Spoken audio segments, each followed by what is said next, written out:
Hey, it's Paul with rackattack.com, and this is the Thule T2 Pro XTR.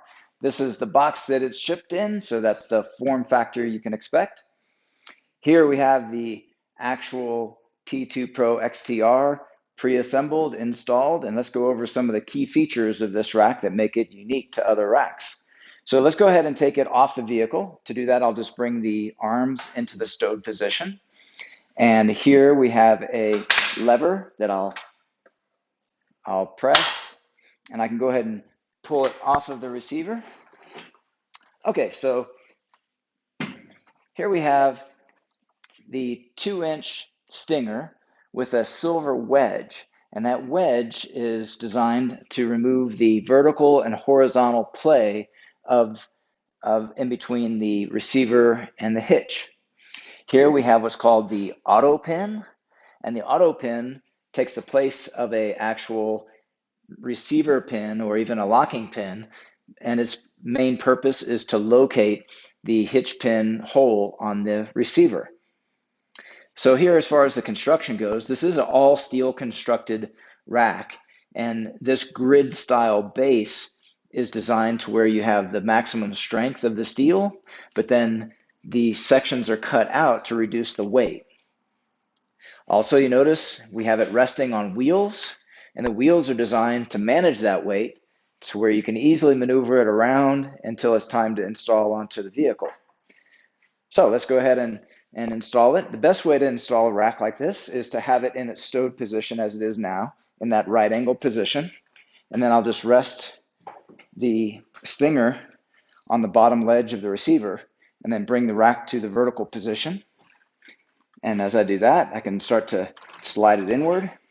Now at this point, I can push the location, the auto pin, and push it as it automatically finds the hole in the side of the receiver.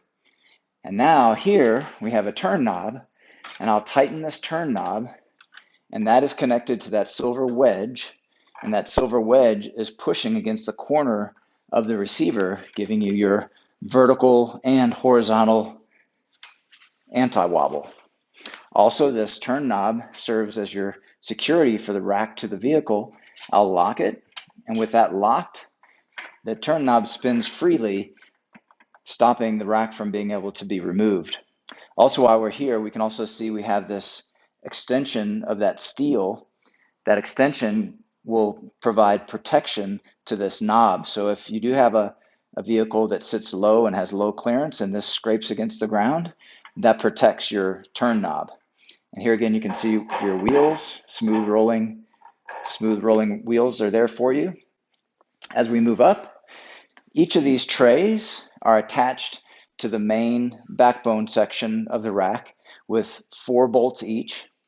So these bolts attach in a slot, and that slot allows for each tray to be offset if need be to make sure that the 2 bikes don't have interference with one another, so the handlebars don't touch the seat of the other. Okay, now I'll go ahead and grab this gray lever again and squeeze, and I can bring the platform into the carrying position here. And here we can point out some of the other features. So this rack can accommodate a wide range of tire sizes, all the way up to 5-inch wide tires, and then all the way down to narrow road bike tires. So here you have a slot for the narrow road bike, general mountain bike, and then fat tire bike. And then on this side, for the rear wheel, we have the sliding rear wheel cradle. This too can accommodate that same range of tire sizes. Also, the length of this tray can accommodate a wheelbase as long as 50.5 inches. Another sort of hidden feature to this design is that you can actually change the length of this strap. So I'll just push out the strap from its current factory setting and reposition it so that it's anchored into the backside here, and that's effectively lengthened the strap to accommodate those fat tire bikes. Okay, so I'll just put it back where it was. To do that, I just go in from the front, and that'll find its way back through the top again. And then I'll reinsert the rim protector. And this cradle, you can push and then even ratchet when it's time to release or attach your rear wheel. So let's go ahead and load up a bike, and I'll demonstrate some good techniques for loading a bike.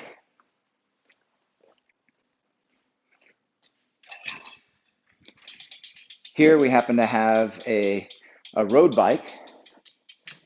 However, you may have a mountain bike, a cruiser, different various bicycles. The key thing is when you go to load a bike is you grab it at the lowest portion on the frame and on the fork as you can, and bend down at the knees. And then when you stand up, you're 2/3 of the way there to get the bike to the rack height. So I'll get the front wheel in first. I'll get the rear wheel down on the rear wheel tray. Now to get stability, I want to go ahead and tighten the hold down arm first. So you hear that secure click. I want to make sure that the top of the tire is in the top of the V of the hold down so that it doesn't slip out of that position.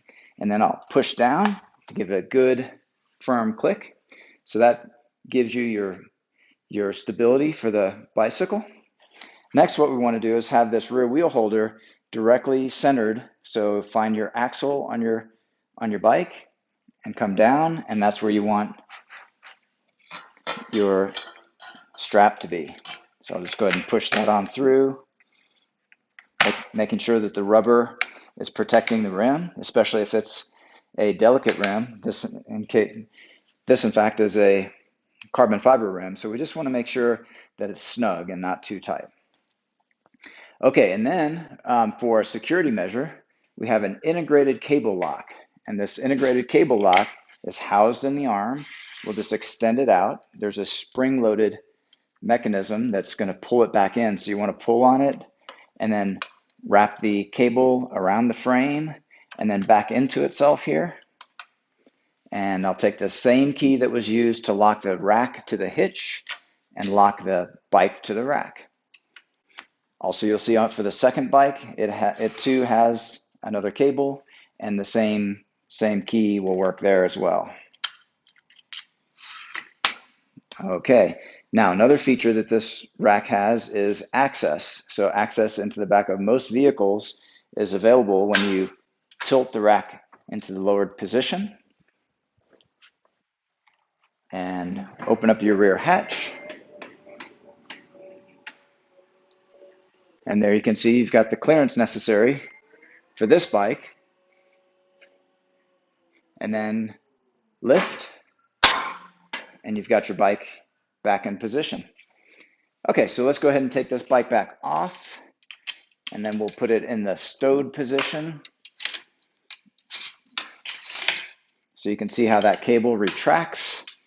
I'll do everything in reverse. I'll press the gray button and then grab a hold of the bike, make sure it doesn't fall, and pull in the trigger and move that cable, that arm out of the way. Move the bike out of the way. Okay, and then we want to put the arm back into the stowed position and grab the lever, and now the rack is back in its stowed position. Okay, well, those are all the key features of the Thule T2 Pro XTR. This product and the full line of Thule products are available at rackattack.com. Please see our links in the video description for all the buying options on this rack, and thanks for watching.